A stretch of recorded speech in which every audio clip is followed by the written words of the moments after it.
And taking over with live commentary, now that we have all relics at least gold or better, we can get the final percent. And for this, we have to go to Coco. I've actually left her here because this is how it worked in the original game.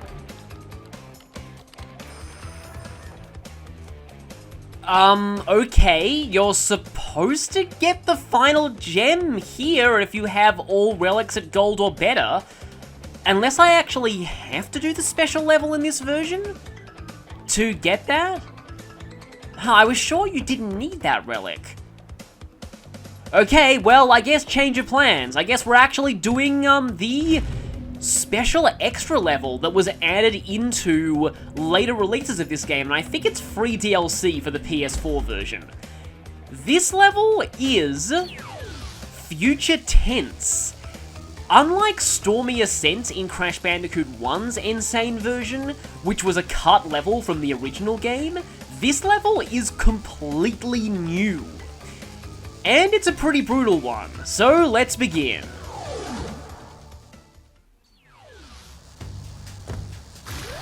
So, 145 boxes, and they hid boxes behind you. Don't worry, there's no TNT here. So, this level is actually really interesting. So, as I alluded to, this level is an entirely original creation by Vicarious Visions. It's effectively an official ROM hack, because it takes design elements that were in the original game and uses them in ways that you've never seen before, like these moving lasers and those conveyor belts that went to the side. It's just really cool. Now, if one of those UFOs would do me a favor and fly by, if you shoot those with the bazooka, you actually get an achievement or trophy. I don't know if I'll actually get that in this run of the level. But yeah, okay, there's one, but I'm gonna go for this first. So as you can see, like, we've got these downward-facing lasers as well. And you can shoot that from a distance with the bazooka, but I'm gonna get it the hard way. So yeah, here we've got sideways conveyor belts combined with a missile launcher.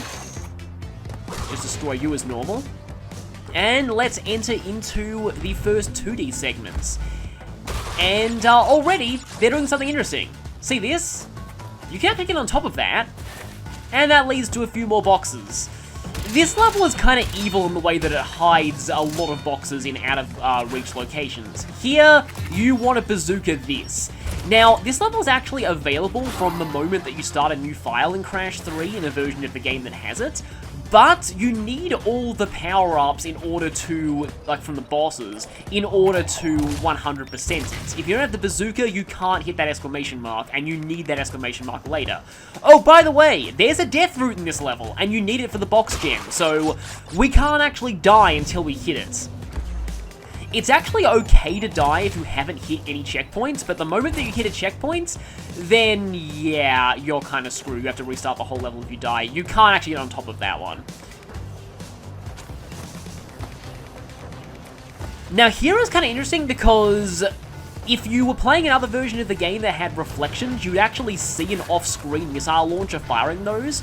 But it's the same effect gameplay-wise regardless. Missiles coming at you from off-screen, which is again something that technically could be done in the original game with its assets, but they never actually used them that way. I always get those with the bazooka, by the way. It's just too much risk to get them the other way. You can easily bounce into the missiles. So this bouncy box right here is activated by the exclamation mark box earlier, and if you're going for, like, if you don't care about deaths, I would recommend saving that checkpoint until later. Because if we go up here, we enter an entirely different section of the level. Future Tense is interesting because it is kind of mildly non-linear, and this part is a little annoying. Yeah, as you can tell, you want to make sure that you don't hit that because it's going to tornado spin you into the TNT. I did that anyway, but I had a mask, and that's kind of like I feel the most effective way to get that. Now here, you want to time this so you don't tornado spin into the TNT. Like, wait until you're descending slightly. Yeah, there we've got it. Now I can just go ahead and bazooka that. Now I'm pretty sure there's... Yep, there's a mild jump scare there. Okay, gonna wait a little bit here for you to retract your spikes, so I can spin you more easily. Not gonna take any chances here. I'm gonna get that. Yep, any touch of these lasers will cost me the death root, and it's right there, so, yeah. Kind of interesting how there were unused assets for a death root in the future levels in the original game, but, here they're actually, giving you a death root. Can I hit you? I think you're, yeah, you just flew out of reach. Yeah, look at these rotating things of lasers. For these, I like to time things and just tornado spin over them. Okay, gotta hit that slot box there. Don't really care about it being a life or not. And here, these platforms move so fast, but yeah, screw it. I'm just gonna do this. I have the powers, I may as well use them. Oh, this guy is particularly annoying. But yeah, speaking of using powers, I like to get you from a distance with the bazooka. And I like to get these from a distance with the bazooka. This death route gets even crazier later. These ones are actually going diagonally. Can be a little hard to see that with the perspective, but this bit is really cool. So you can either just bazooka these and tornado spin over the whole thing, or you can just like jump on the outside boxes individually, or you can go for the TNT so in the middle and just circumvent all of that.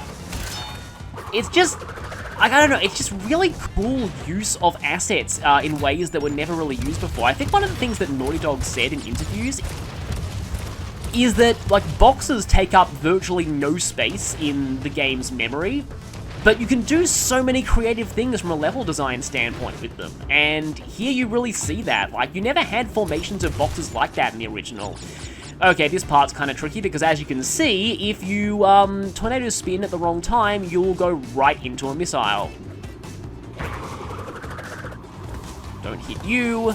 And with that, we get the Death Root gem. We're not home free yet, though. And we can see a bit of a cameo there. That's Fake Crash. I'll be showing more of him later, but this is the Fake Crash cameo in this level. They only show up once you got the 100% ending. And there is an achievement for shooting him with the bazooka. I think it's called Accept No Substitutes or something. So yeah, Fake Crash. Fake Crash is based on a Japanese, like, knockoff toy of Crash Bandicoot that Naughty Dog found when they were in Japan at one point. And I originally thought that he debuted in Crash Team Racing, because that was the first game he was a playable character in. But it turns out he was actually in the original PS1 version of Crash 3, in the same role he had in this version, having cameos in a few levels after you got 100%. I'll be showing off those cameos later. But I thought, because this is like the one time you're pretty much guaranteed to see a Fake Crash cameo, well, that is if you put off doing this level until you're supposed to do it.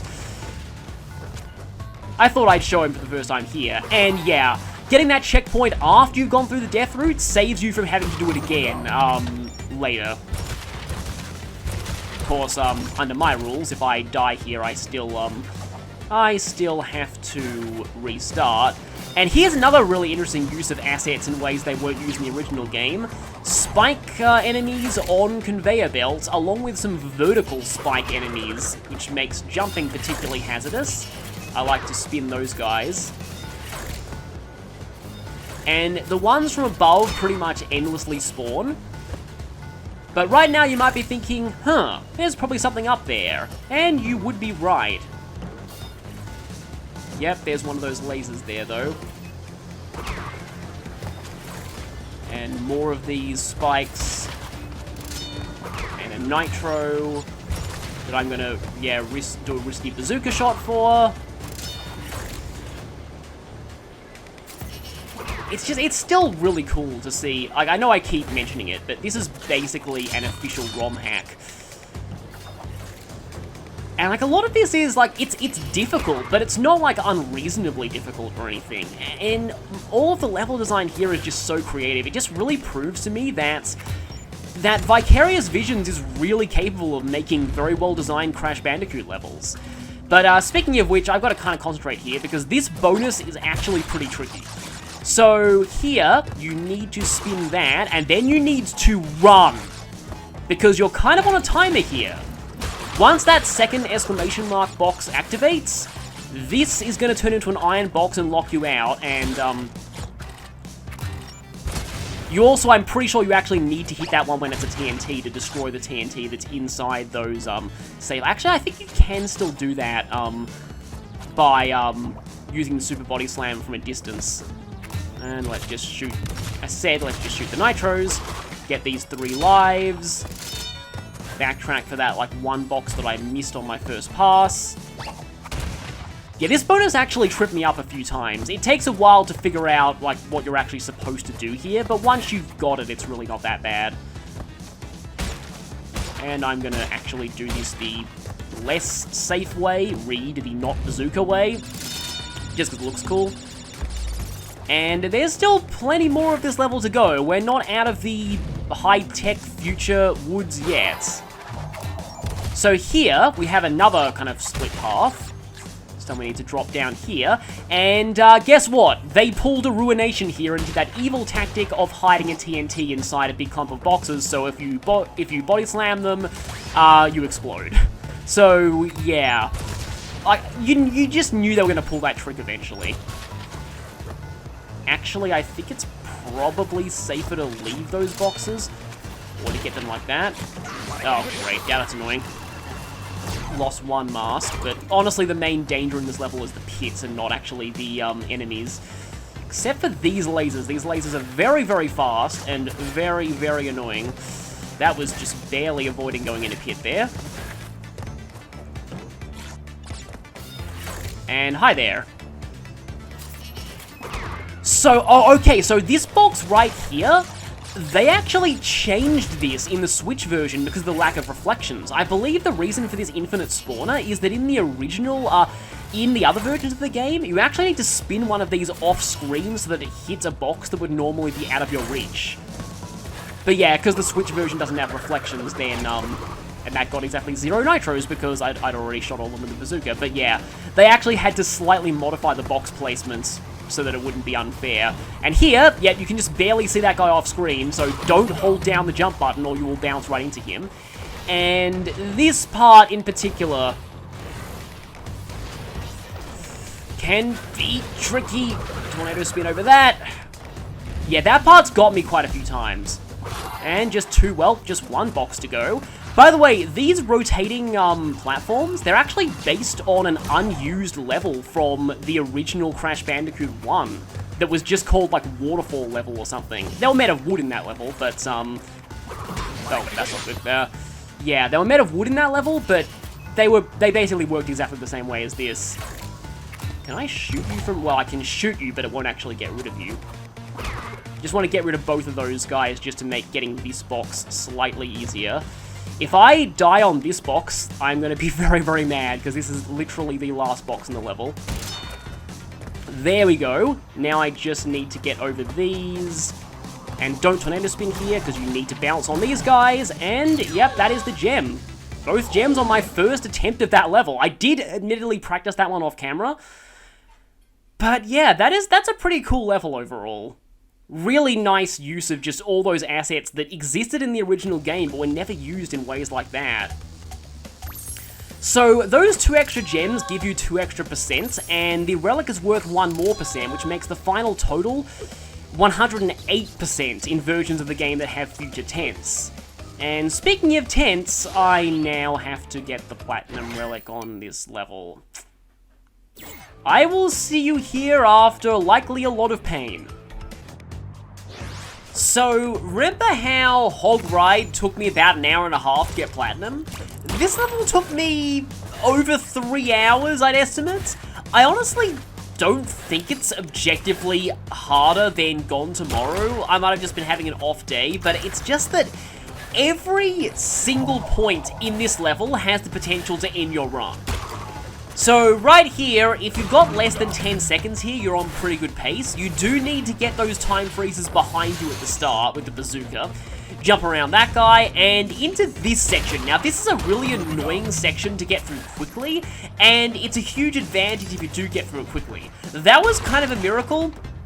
Getting through there in 20 seconds is pretty good. I often end up getting through there in like 24 or 22. But, yeah, that section, you've got to, like, the platforms have to line up very well. And right there, you can't tornado spin there, you don't have enough time. But you really do want to break all of those 1 seconds. Grab the invincibility here.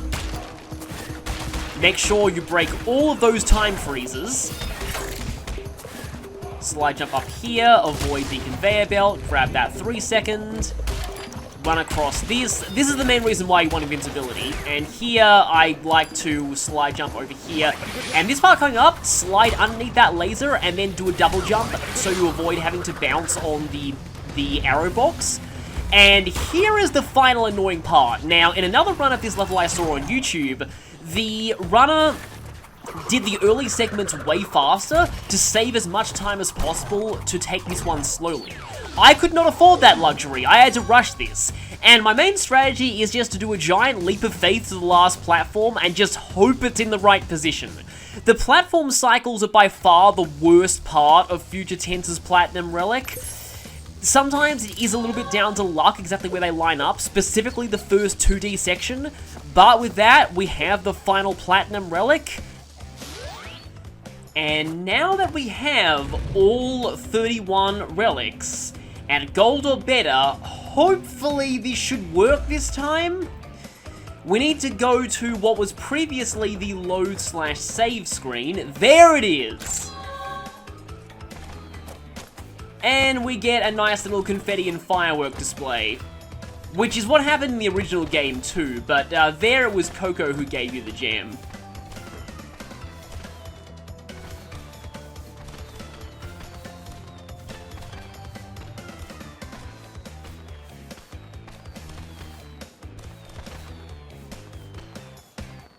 While I'm here, I guess I can show something. There are actually some little effects and animations if you spin both sides of this thing. And I seem to remember that these actually happened in the original game as well, so that's kind of a nice touch. Oh, the fireworks are still going on. But with that, we have 108%. 105% was the maximum in the original game, but with Future Tense, there's now an extra 3%, so 108% is the final total, and with that, now I will finally show the true final confrontation and ending. Yes, it is true. The Bandicoot has brought all the crystals and all of the gems to me. Ultimate power is mine. The world as we know it is about to end. So yeah, you'll know that you're on the 100% ending route if Uka Uka makes that alternate speech, which means you can actually never see the original speech for this boss fight again once you hit 100%. I don't think anything is different about the fight itself. Like, last time I did this one, I died a few more times than I did in my first, run of the fight, but I really don't think it's actually any different. We just have to go through it again. It's not like, Metroid Zero Mission, where getting 100% greatly powers up the final boss. I always thought that was a pretty cool concept. Although, like, in practice, all they did was just drastically increase his health, I think. It still made things kind of harder. Oh, okay, it's the tornado phase. This is the one I probably need to concentrate for, because it's probably the toughest. You can tell when Cortex is about to fire when he, like, kind of, wipes the end of his blaster like that.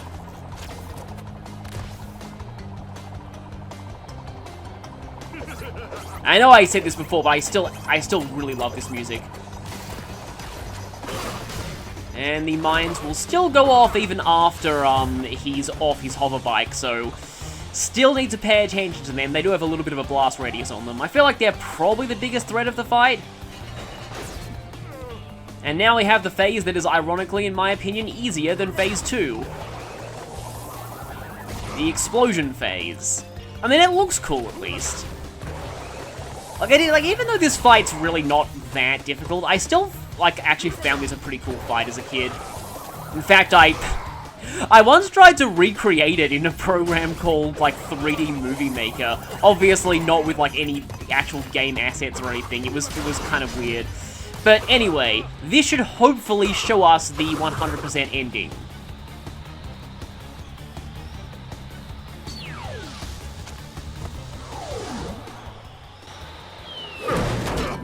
No, it cannot be.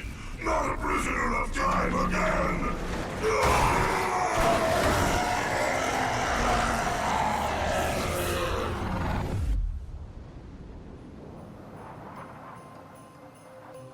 The Time Twister machine could not hold itself together.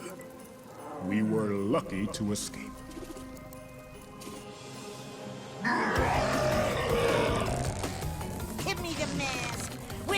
shall take over the world.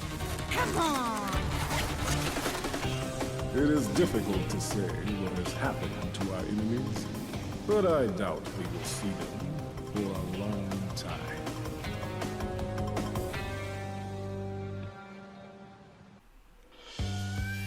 And that's what happened to Entropy after his boss fights. And that's what they were saying about the Time Twister becoming unstable. So these are actually the credits for all 3 games in the Sane Trilogy, not just Crash 3.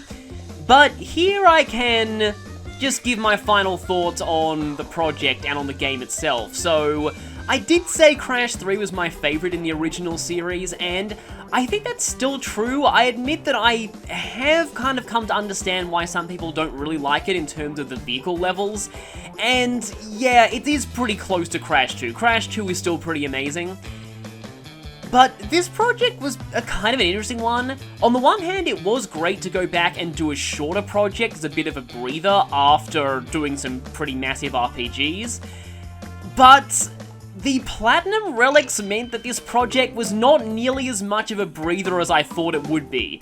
In fact, okay, I'll just say, the regular, runs through all of the warp rooms, up until, part 11, all of that was really fun, but the Platinum Relics are some of the most stress I've ever had recording a series on this channel.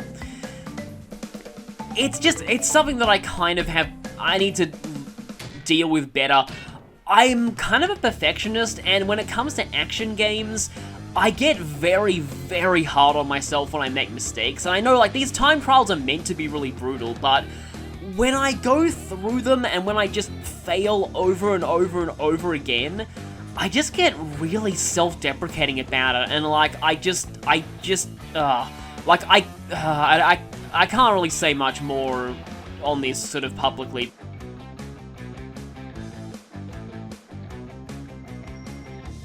It's really kind of a problem that I have that I really need to get better about, and it only really happens with more action-oriented games, not so much turn-based games. Those I can get frustrated if I'm doing badly, but I'll rarely, fully blame it on myself. It's just something to do with the fact that it's action and reflex-based. It just...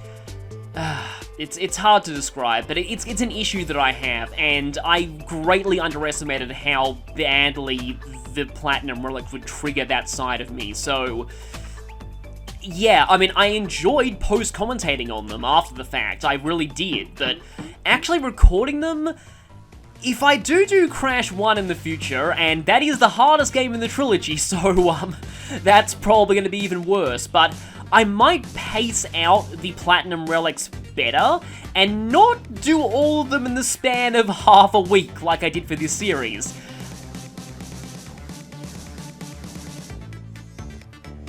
That, in hindsight, might not have been the best thing, but I did enjoy this series overall, apart from recording the Platinum Relics, I still enjoyed commentating on them.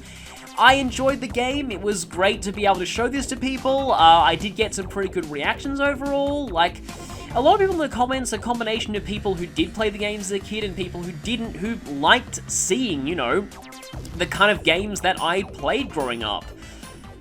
So yeah, one day I'll probably play Crash 1 on the Sane Trilogy just to complete the trilogy. I don't know if I'll be doing any other games in the series. I still love they give special thanks to Naughty Dog. Naughty Dog actually really approved of this game. A lot of them did, which is pretty cool. The development history regarding Naughty Dog and Crash 3 is also pretty interesting because they kind of had really bad working conditions for Crash 3 specifically. Apparently they had to develop it in hallways, and it got brutally hot during summers. They were having some issues, I think, with Universal at the time, because, yeah, this was back when Universal was, had its own games division. And there are a lot of videos and interviews out there that fully explain the development process, but just the fact that this game still ended up being the classic that it is, despite that horrendous development period, is pretty amazing, and just, yeah, I really applaud them, and, while I do definitely I feel some sadness over the fact that they left the Crash series after racing. The games they developed were all really good, and, you know, maybe something can be said for quitting while you're ahead. Especially given that some other studios didn't really know how to develop the series in that good of a direction. But despite that, I do think Vicarious Visions comes pretty close. Especially just with, wow, look at all those O'Sullivans. Especially with the GBA games, which, like, again, they are basically just Crash 2 and Crash 3 in 2D, but they are actually pretty good for what they are. Like, they're pretty decent games, and if you haven't played them and like the Crash Bandicoot series, I would definitely recommend those. And Future Tense really shows that Vicarious Visions definitely has potential. They really could develop a completely original Crash game if they wanted to. So I'm maybe hoping to see something like that in the future. We'll see how things go. Because this game was definitely more of a success, like the Insane Trilogy, than anyone really anticipated, and it pretty much single-handedly started a trend of HD remakes. I'm not really sure how I feel about that, because I kind of feel like some of them might have just been jumping on the bandwagon because this game sold so well. But I do like the Spyro Reignited trilogy. I don't really know what happened with, like, I pretty much heard nothing about the Medieval remake after it came out, so that doesn't really bode well. And then, as of recording this, they're doing a rehydrated version of that SpongeBob SquarePants game that's incredibly popular with speedrunners. And we'll see how that goes. I've heard mixed things. I mean, I never played that at all, but I've heard mixed things about that remake from fans of that game, so yeah, we'll see. What I'm trying to say is, people shouldn't be jumping on the HD remake bandwagon just because the Insane Trilogy was good. Okay, this music's pretty great. So it's just a medley of all of the tracks from, like, the games, but and the remixes are hit and miss, but I really love what they did with the Rocket and Pack Attack theme from Crash 2. That one's really great.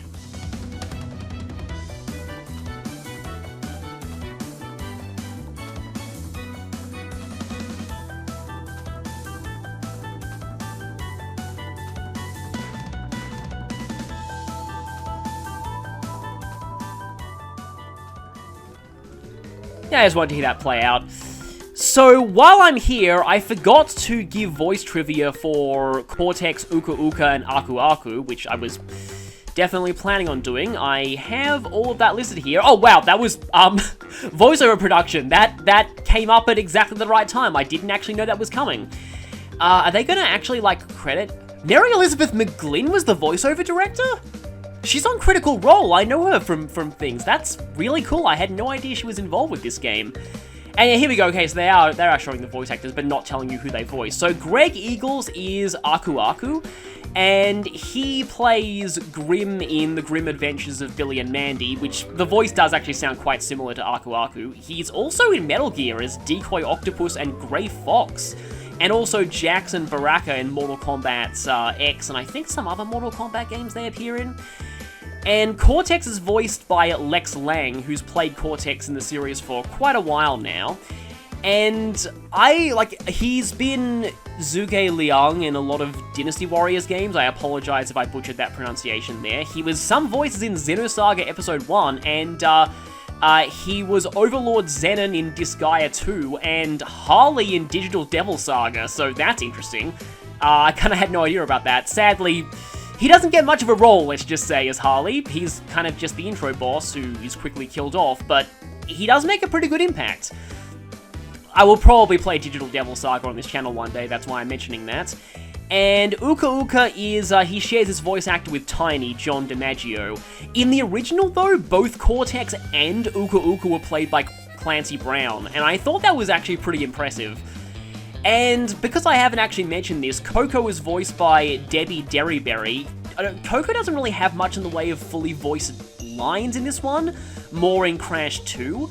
But she's actually played a few roles that I actually didn't really realize until I looked them up, such as Bahamut's Faith in Final Fantasy X, and Matt Helms and Mimi in No More Heroes 2. Also Fina in Ys. here is where I was getting the developer times from. So, there are developer times for all of the levels in the trilogy in this version. And here are the ones for Crash 3 coming up. So I actually managed to beat, I think someone was keeping score in the comments, I think I beat 4 of them in total. Some of them are harder than others, but, like, yeah, just the fact that I actually beat, like, some of them at all, like, oh, look at that future tense, though, that's ridiculous. So, yeah, on that note, that is... No Bandicoot in the creation of this game. Well, on that note, there will actually be one more video where I will show off all of the death animations. So, yeah. That statement is quickly going to be a lie. So, with that, thank you all for watching, and I will see you for some bonus videos from this game, and then I'll see you in my next project.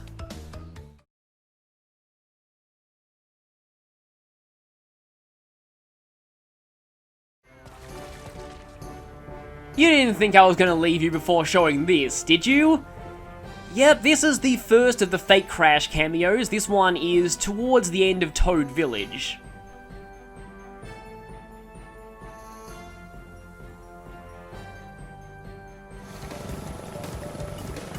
Ah, there we go, yep. So here is the fake Crash cameo in Makin' Waves. The second of the levels that he appears in.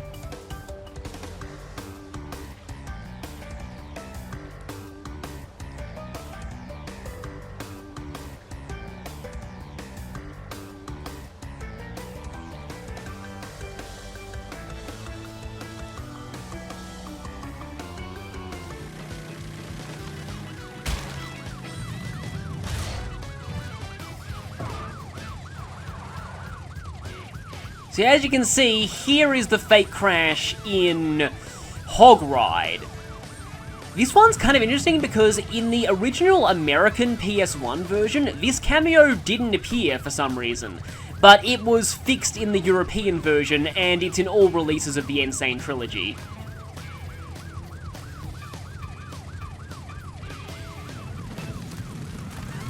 There we go. So, yeah, there is a fake Crash cameo in Area 51. Here he is, right near this cactus, relatively late into the course. You kind of have to be looking closely at the left side of the road in order to see him. So, according to wikis, this one is exclusive to the Insane Trilogy, but I wonder if this actually was in the original and people just didn't find it. Considering this is a dark level and you need to be specifically looking for it, I wouldn't be surprised. So if anyone could actually boot up the PS1 version and see if this cameo is actually in that level there. But anyway, he's here in this version regardless. And the last cameo is in future tense, which we've already seen. So that is the end of this video for real this time. I'll see you all next time.